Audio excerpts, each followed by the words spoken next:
भगवान महावीर कहते हैं कि ज्यादा परिग्रह नरक गति का कारण है।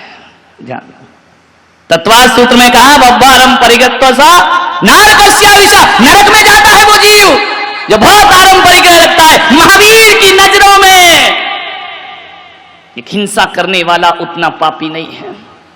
महावीर की नजरों में चोरी करने वाला उतना पापी नहीं है। महावीर की नजरों में झूठ बोलने वाला भी उतना बड़ा पापी नहीं। भगवान महावीर की नजरों में परिग्रह जोड़ने वाला सबसे बड़ा पापी हुआ करता है। उससे बड़ा पापी दुनिया में कोई नहीं हुआ करता। परिग्रह सबसे बड़ा पाप है। मूर्छा परिणाम नरक गति के कारण है। ध्यान रखिए, सबसे खतरनाक पाप। वायरे हम महावीर के पूजने वाले, बड़े मजे की बात है, किसी ने किसी की हत्या कर दी तो हम उसे अपने पास नहीं बिठाएंगे। हत्यारा है, दूर रहे, पापी है, हिंसक है, मांसाहारी है, दूर रहे हमसे। किसी ने चोरी की तो चोर के साथ उठना बैठना पसंद नहीं करते। झूठ बोलने वाले पर विश्वास नहीं करते। कामुक व्यक्ति पर हम दूरी बना करके रखते हैं। चार पाप करने वालों से हम बचते हैं। क्या बात है कि पांचवें पाप वालों से दोस्ती करते हैं। विचार करिए, देखना, सोचना। जबकि महावीर कहते हैं सबसे बड़ा पाप तो परिग्रह है, परिग्रह से बड़ा पाप कोई नहीं। लेकिन बड़े मजे की बात है कि परिग्रहों के साथ सबको ही बैठना चाहे। ये कौन है? बड़े आदमी, पैसे वाले। परिग्रह के साथ हम कालर ऊंची करके बैठते हैं। परिग्रही व्यक्ति को माला डलती है, स्वागत होते हैं। और तो और महाराज भी अपनी पिच्छी उसके ऊपर रख दिया करते। विचार करें, तीखी बात है। परिग्रह का सम्मान क्यों, जबकि वो तो पाप है। महावीर ने उसे सबसे बड़ा पाप बोला है, नरक गति का कारण बोला है। बताओ फिर परिग्रहियों को मालाएं क्यों पहनाई जाती हैं? परिग्रहों का सत्कार क्यों होता है? परिग्रहियों को, एक गरीब है तो पीछे है, अमीर है तो आगे है। तो महावीर कह रहे हैं इससे बड़ा पापी दुनिया में कोई दूसरा नहीं हो सकता है। ध्यान रखिए, परिग्रह पांचवा पाप है। तालियां मिलती है उसे, मालाएं मिलती है उसे, सम्मान मिलता है उसे, प्रशस्ति पत्र मिलते हैं, सम्मान पत्र लटकाए जाते हैं। परिग्रहियों को ध्यान रखना, परिग्रह का इतना स्वागत क्यों? विचार करना है आपको। मालूम है, आप यदि एक परिग्रह की बात कर रहा हूं, परिग्रह का अर्थ है आवश्यकता से अधिक। जो तुम्हारा बैंक में पड़ा है वो परिग्रह है। जो घर में उपयोग हो रहा है वो आवश्यकता है। जो जेवर महिला पहनी है वो आवश्यकता है। और जो diamond set, golden set locker में रखे वो परिग्रह है। शरीर के अलावा जो भी है वह परिग्रह है। जितना उपयोग है वो आवश्यकता है। विचार करिए आप, 1 रुपया होता है भारत का, उसकी कीमत क्या है? 1 रुपये की कीमत क्या है? बोलो। 100 पैसे। विकास बाबू, 1 रुपये की कीमत 100 पैसे। रविंद्र, सब गलत। मेरी परिभाषा ही अलग है। भारत की जनसंख्या कितनी है यह भी नहीं मालूम। 125 करोड़, 125 करोड़। समझना, मेरी नजरों में 1 रुपए की कीमत 100 पैसे नहीं होती है। मेरी नजरों में 1 रुपए की कीमत 125 करोड़ रुपए हुआ करती है। ध्यान रखिए, भारत का 1 रुपया 125 करोड़ उसकी कीमत है। क्योंकि भारत का 1 रुपया, एक सिक्का जब टकसाल से निकलता है और एक हाथ से दूसरे हाथ में वो 125 करोड़ के हाथ में जाता है, उसकी कीमत 125 करोड़ रुपए हो जाया करती है। 125 करोड़ लोगों की आवश्यकता की पूर्ति करता है वह। 125 करोड़ लोगों के हाथ में जाएगा, 125 करोड़ लोगों की आवश्यकता पूर्ति करेगा। इसलिए वह 1 रुपया जो है उसका 125 करोड़ मूल्य अपने आप हो जाया करता। विचार करना है आपको। ध्यान रखिए, जो सिक्का, जो राशि चलन से बाहर हो जाती है वह लोगों को भुखमरी, बेरोजगारी, और फुटपाथ पर सोने को मजबूर किया करती है। और इसका जिम्मेदार यदि कोई होता है तो वो धनपति होता है जो पैसा जोड़ जोड़ करके मर जाया करता है। ध्यान रखिए, यदि हर धनपति अपना पैसा स्टॉक करना बंद कर दे तो भारत से बेरोजगारी रातों रात खत्म हो जाएगी। ध्यान रखें, जोड़ जोड़ के नेताओं ने विदेश में रख रखा है, धनपतियों ने घरों में जम कर रखा है। रुकेगा, गरीबी बढ़ेगी, भुखमरी बढ़ेगी, बेरोजगारी बढ़ेगी। इसलिए महावीर बड़े गहरे दार्शनिक हुए। महावीर जैसा वैज्ञानिक कोई ना हुआ। उन्होंने कहा कि नहीं, हत्यारा तो एक को मारेगा, लेकिन गड़ा के रखने वाला हजारों लोगों की मौत में कारण बनता है, सैकड़ों की मौत में कारण बनता है। इसलिए परिग्रह सबसे बड़ा पाप हुआ, सबसे बड़ा पाप है परिग्रह। एक चोर कितने घर की चोरी करेगा? एक घर की, दो घर की, बैंक लूटेगा, लेकिन तुमने 1 रुपया गड़ा रखा है तो 125 करोड़ की अरमानों को दफन कर दिया है। तो सबसे बड़ा पाप ही। एक सेठ था, बड़ा कंजूस, मक्खी चूस, कभी दान पुण्य नहीं करता। एक दिन वो मेरी सभा में आके बैठ गया। कहां बैठा? कंजूसों की जगह तो गेट के पास ही होती है, जूते चप्पल रखे वहां आके बैठ गए। करोड़ों रुपए, अरबों कमाए, सारा मोहल्ला गाली देता कि खट कंजूस, महाराज है तो बड़ा पैसे वाला, लेकिन जिगर और गुर्दा इतना सा है। हर आदमी का गुर्दा इतना ही होता है, ज्यादा थोड़ी होता है। दिल बड़ा नहीं है, पैसा नहीं निकलता इससे। पूजा करता था, भक्ति करता था, दान नहीं करता था, पीछे बैठा। एक दिन मेरे प्रवचन सुन लिए, ना जाने उस पागल को क्या सूझी, छाती पे पत्थर रख के लोगों ने उंगली कर दी कि हाँ हाँ हाँ हाँ चढ़ा दिया। अब सेठ जी तो फंस गए बुरी तरह। ले ली 1 लाख की बोली, और जैसे ही उसकी बोली हुई कि संचालक ने तोड़ दी, ये मुर्गा ज्यादा नहीं फंसेगा, इसको निपटाओ पहले। ये जिंदगी में पहली बार लाख मुख से निकला है, नहीं तो ये तो खाकी खाक वाला है। बोले 1 2 3। पूरे पंडाल ने इतनी जोर से तालियां बजाई, इतनी जोर से जैसे तीर्थंकर का जन्म हो गया हो। इतने खुश हुए, बहुत तालियां बजी। बोला अरे भाई आइए, सेठ जी आइए। स्टेज पे आए, माला पहनाई। उसने कहा महाराज 1 मिनट माइक दोगे? मैंने कहा दूंगा।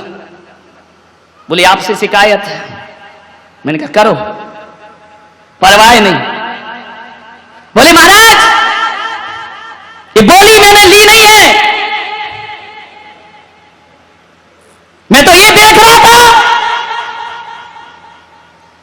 कि तुम्हारी सभा में भी गरीब और अमीर का भेद रहता है। मैं 8 दिन से प्रवचन में आ रहा हूं, किसी ने मेरी तरफ पलट के नहीं देखा। किसी ने ये नहीं कहा कि सेठ जी वहां क्यों बैठे हो। और आज लाख रुपया दिया और इधर आ गया स्टेज पे। ये माला, ये पगड़ी, अरे तुम्हारा तो धर्म का दरबार है, तुम तो बाबा बैरागी हो, अरे बीतरागी संत हो। तुम्हें तो ऐसा नहीं करना चाहिए ना कि आप धनपति को तो पिच्छी लगाते हो, सम्मान देते हो। ये सब तुम्हारे भीतर भी बैठा है ऐसा सेठ।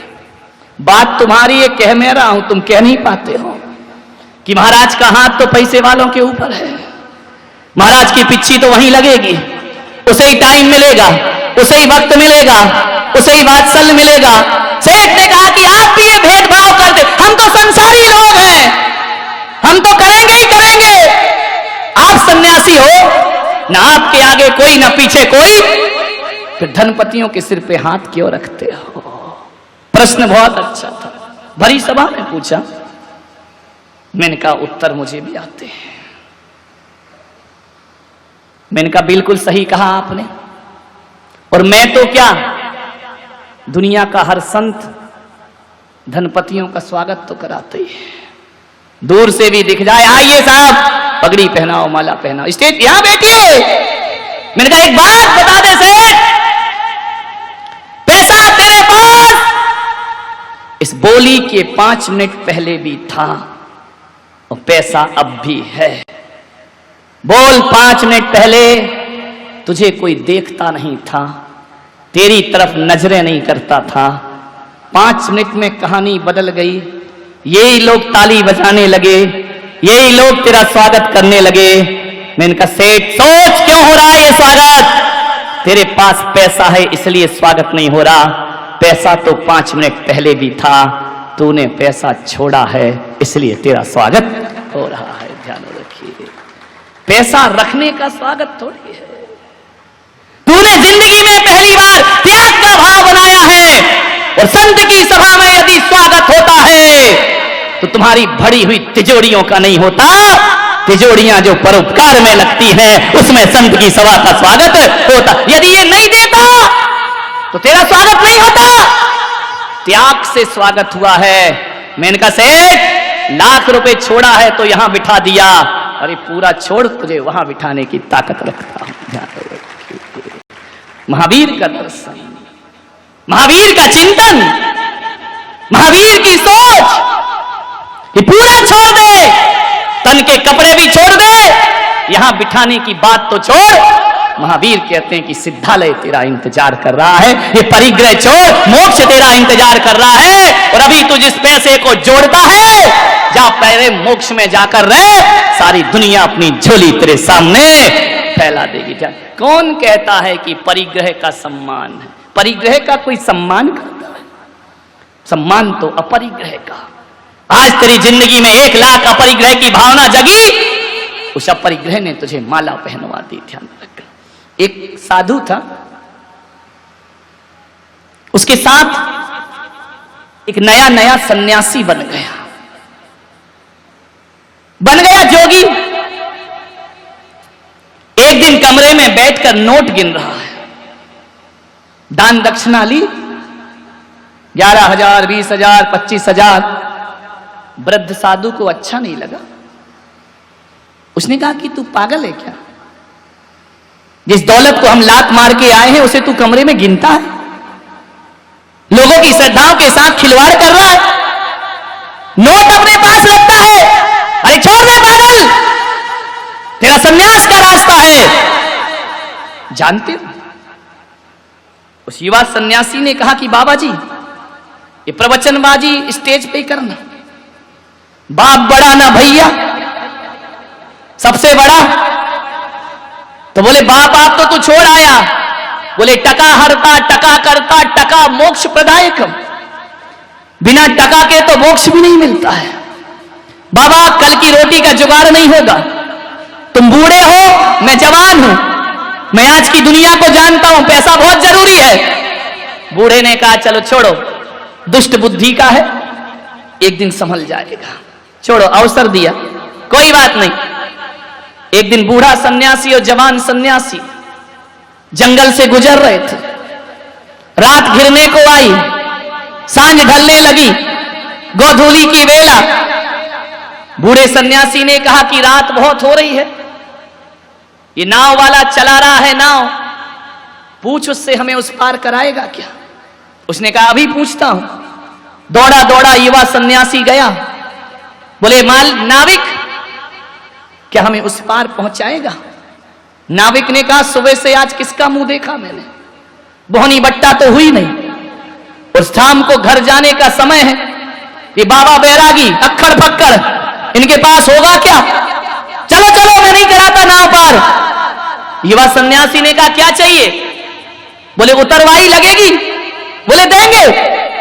मल्लाह की आंखें फट गई कि बाबा कहां से देगा? बोले देंगे, है हमारे पास। तो उसने कहा बैठो, दोनों को बिठाया, उस पार पहुंचाया। युवा सन्यासी ने झोली में से नोट निकाले, बूढ़े को दिखाए, कह रहे थे ना कि पैसा कुछ नहीं होता, लो दिखा के चमचमाते लहराते नोट दिखाए, उसे दिए, उस पार चले। थोड़ी ही दूर चले कि युवा ने कहा बाबा आ गई अकल ठिकाने कि बाप बड़ा ना भैया सबसे बड़ा, ये पैसे नहीं होते तो आज हमारी नाव इस पार नहीं लगाता, सारी रात ठंड में गुजारना पड़ती। बूढ़ा सन्यासी जोरों से हंसा ठाके लगाकर, बोले पागल तू अभी भी नहीं समझा? बोले इसमें क्या समझना, तुम्हारी बात मान लेता, पैसा नहीं रखता, इस पार नाव कैसे आती? बूढ़े ने कहा अभी भी नहीं समझा, कैसा बावला हुआ है तू? बोले क्या मतलब? बोले जो 20 रुपए तूने उसे दिए हैं, यदि 20 रुपए दबा के रखता तो नाव पार कभी ना होती, 20 रुपए छोड़ दिए इसलिए तेरी नाव इस पार आई। एक बात ध्यान रख, रुपयों को रखने से नैया पार नहीं हुई, बल्कि रुपयों को गांठ में निकाल कर त्याग करने से नाव पार हुई। अरे पागल, पूरे फेंक दे, नदी की क्या बात, संसार से भी पार हो जाएगा। ध्यान रखिए। कौन पार? क्या सोचते हो किसी ट्रेन में बैठना कि मैं करोड़पति हूं तो टिकट नहीं लेगा? ध्यान रखना, गरीब भी ट्रेन से सफर तभी कर सकता है जब वो पैसा दान करता है, और अमीर भी प्लेन से सफर तभी कर सकता है जब वो पैसों ने कुछ नहीं किया। जो मिलता है दुनिया में वो त्याग से मिला करता है। एक बात याद रखना, जो पेड़ अपने फलों को लुटाते हैं उनमें फिर से फल आ जाते हैं, वह खड़े रहते हैं सदियों। आम का पेड़ सदियों खड़ा रहता है, नीम के पेड़ सदियों खड़े रहते हैं, और जो पेड़ अपने फलों को छुपाते हैं, ध्यान रखना, दो तरह की वनस्पति होती है, एक वह है जो लुटाती है और एक वह है जो छिपाती है।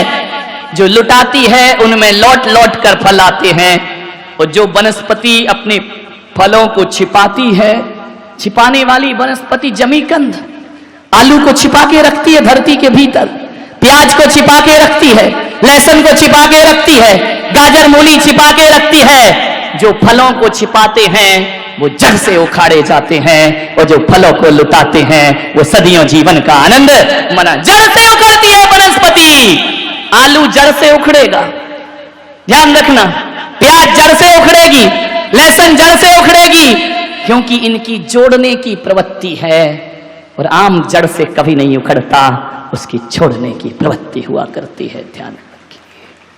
कमाना बुरा नहीं, दोनों हाथ उलीचिए, यही सियानों का काम। सब पुण्य पाप का खेल है।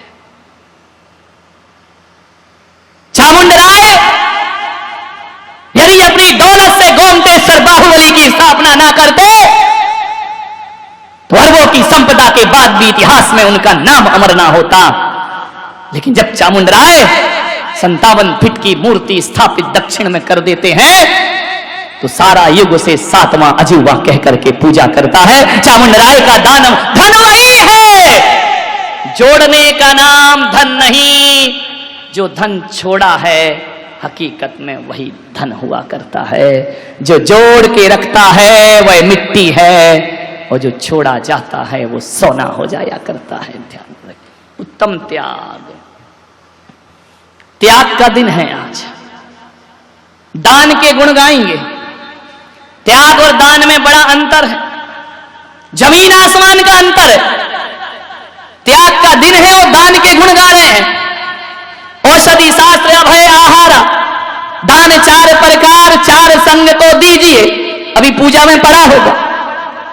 और दान के गुण गा रहे, धर्म है त्याग का। त्याग और दान में बड़ा अंतर है, ध्यान रखना। दान 2 के बीच होता है, एक लेने वाला और एक देने वाला। त्याग में 2 की जरूरत नहीं पड़ती है। त्याग कोई लेने वाला हो या ना हो, त्याग दिया तो त्याग दिया। दान पराधीन है, जब तक लेने वाला ना मिले दान कैसे करोगे आप? देने वाला ना मिले तब भी दान नहीं होगा। लेकिन त्याग स्वाधीन हुआ करता है, उसमें 2 की जरूरत नहीं पड़ती। दानी को परिग्रही होना जरूरी है, त्यागी को परिग्रही होना जरूरी नहीं है। जब हो गई नहीं तो दोगे क्या? ज्ञानी को जोड़ना जरूरी है और त्यागी को जोड़ने की कोई आवश्यकता नहीं होती है। दान थोड़ा सा दिया जाता है अपनी कमाई हुई दौलत का, और त्याग थोड़ा नहीं, त्याग पूरा का पूरा कर दिया जाता है। दान में देने के बाद कुछ बचाया जाता है, त्याग में कुछ नहीं बचाया जाता। त्याग में तो छोड़ा ही छोड़ा जाता, दान में यह देखा जाता है कि कितना छोड़ रहे हो, वो त्याग में यह देखा जाता है कितना बचा रहे हो। ध्यान रखिए, दोनों में बड़ा अंतर हुआ करता है मेरे भाई। एक बार विचार करना, दान अच्छी चीजों का होता है, त्याग खोटी चीजों का होता है। दान तो अच्छी चीजें दी जाती हैं, त्याग खोटी। दो तीन चीज है। कुछ पदार्थ ऐसे हैं इस दुनिया में जिनका दान होता है, त्याग नहीं हो सकता है।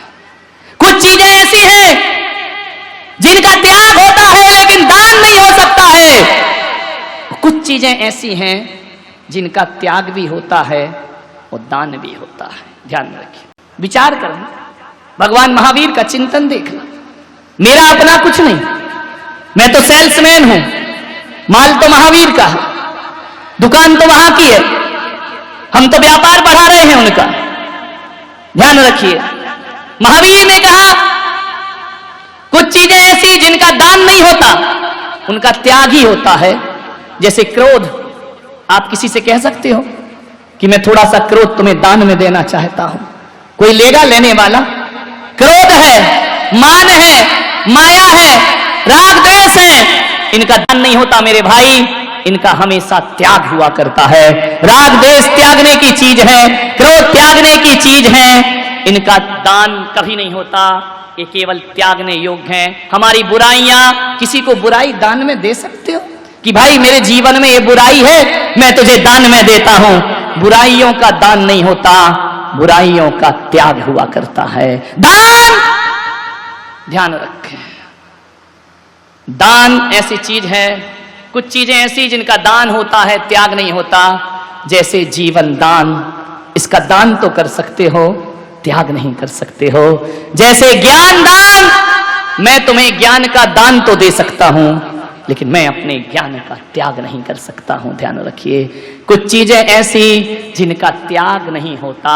ज्ञान का दान होता है, अभय दान होता है, कन्या का दान तो हो सकता है, लेकिन कन्या का त्याग कोई बाप कर नहीं सकता है। एक बात ध्यान रखना, कुछ चीजें जो दान के लिए ही होती हैं, और एक चीज, कुछ चीजें ऐसी हैं जिनका त्याग भी है और दान भी है। रुपए पैसे, बोलो, दोनों चीज कर सकते हो। रुपए पैसों का त्याग भी कर सकते हो और दान भी कर सकते हो। मकान, दान भी कर सकते हो, त्याग भी कर सकते हो। विचार करिए, दौलत, जागीर, इनका दान भी कर सकते हो और त्याग भी कर सकते हो। मान्यवर, दान के लिए सामान होना जरूरी है, पर त्याग के लिए परिग्रह होना जरूरी नहीं है। ध्यान रखना, शादी का त्याग करना है तो जरूरी नहीं कि पत्नी होना ही चाहिए। विचार करिए, हमसे बोले कि महाराज साधु ने शादी का त्याग कर दिया, तो बोले तुम्हारे पास था क्या जो छोड़ा, बीवी थी क्या? नहीं। ध्यान रखना, त्याग के लिए सामान जरूरी नहीं होता है, बिना हुए भी हम त्याग कर सकते हैं। दान तो सीमित मात्रा में होता है। दानी वही होता है जिसके पास परिग्रह होता है, और त्यागी वही होता है, परिग्रह हो या ना हो, त्याग तो तीनों लोगों की संपदा का भी कर दिया जाता है।